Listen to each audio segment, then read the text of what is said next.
Patrice Allègre va demander sa remise en liberté. En tant qu'avocat de la famille Mathias, vous en pensez quoi? D'abord, cette automaticité est assez singulière. Je veux dire, la période de sûreté 22 ans, on va présenter une demande d'aménagement de peine très exactement. Une fois que la période de 22 ans est écoulée, bon, cela pourrait faire sourire si le sujet n'était pas aussi grave.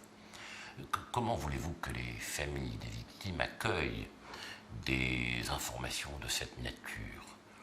Il faut du temps pour comprendre qu'on n'efface pas la peine avec des années de prison, qu'on n'efface pas le sang avec une incarcération, que ça ne se fait que par les larmes.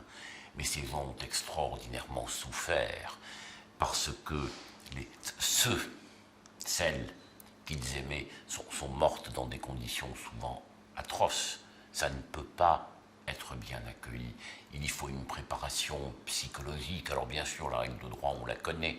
Alors bien sûr, lorsque l'on dit que la peine de sûreté est de 22 ans, chacun sait qu'après ces 22 ans, il sera possible d'obtenir un aménagement de peine.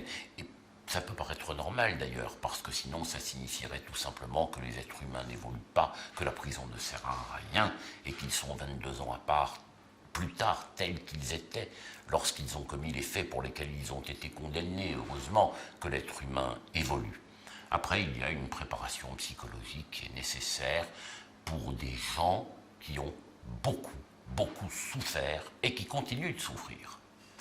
Comment ça va se passer Est-ce que vous allez être en lien avec la famille? Comment vous apprenez tout ça? Non, ça c'est le secret professionnel. D'accord, ok. Je ne peux pas le faire. Pas de souci. Et par rapport à cette période de sûreté, est-ce que, d'après vous, comment ça peut se passer? Parce qu'il met en avant l'argument de fonder une famille, d'avoir une compagne. Est-ce que vous y croyez à tout ça? Alors, cet argument est d'une très grande banalité. Vouloir fonder une famille parce que l'on a désormais une compagne, j'allais dire, ce n'est rien de déterminant. La question qui se pose est de savoir s'il peut désormais retrouver sans danger pour elle une place dans la société. Cela va dépendre des résultats des examens psychologiques et psychiatriques auxquels il va être soumis. Parce que, fort heureusement, il existe des filtres. On ne libère pas les gens de manière anticipée simplement parce qu'il serait possible de le faire.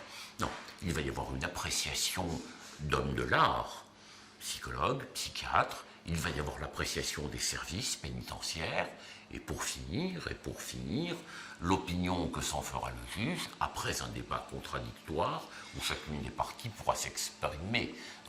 La libération conditionnelle, l'aménagement de peine, ou le refus d'aménager, sont fort heureusement le résultat et ne viennent qu'à l'issue d'études, de débats, de discussions.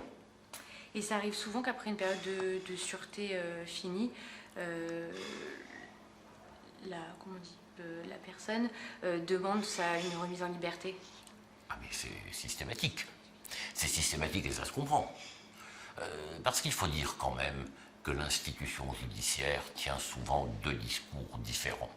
Avant de condamner, elle explique à ceux qui vont sanctionner que, de toutes les façons, ils bénéficieront d'un aménagement de peine.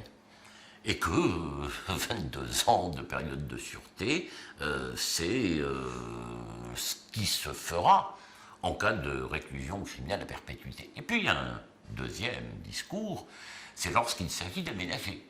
Et là, l'institution judiciaire, mais c'est normal, c'est la loi, soulignera que l'aménagement, ce n'est pas automatique, que ça se mérite, et que la réclusion criminelle à perpétuité, ce n'est pas les 22 ans de la période de sûreté. Voilà, il y a là un jeu judiciaire qui montre d'ailleurs l'aspect dérisoire des choses face à la profondeur des drames vécus par ceux qui ont souffert.